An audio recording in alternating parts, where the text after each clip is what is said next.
ده بالا هوا خیلی خوبه، انگار نه انگار تنگ غروبه. تو ده پایین هوا خیلی پسه، مرغ و خروسش اسیر قفسه، اسیر قفسه.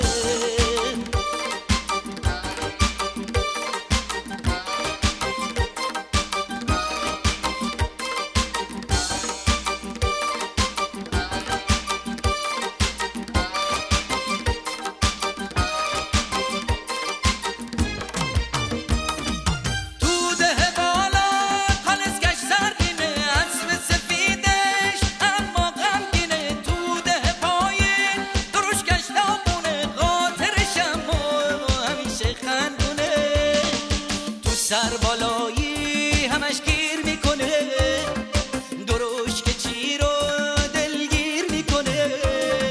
چرخش میچرخه ولی لغ میزنه، نشکنه یک وقت که من لغ میزنه. چرخش میچرخه ولی لغ میزنه، نشکنه یک وقت که من لغ میزنه.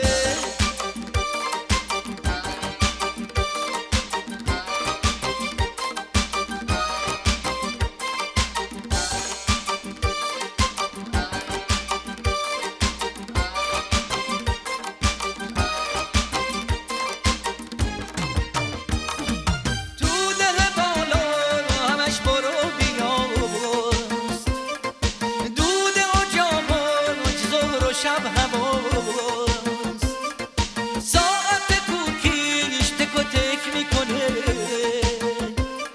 زمون با اون لک و لک میکنه. همش برگ و شونه، انگاری عروسیشونه. صحبت از فصل خزونه، نمیبینی یه جوونه. همش برگ و شونه، انگاری عروسیشونه. صحبت از فصل خزونه،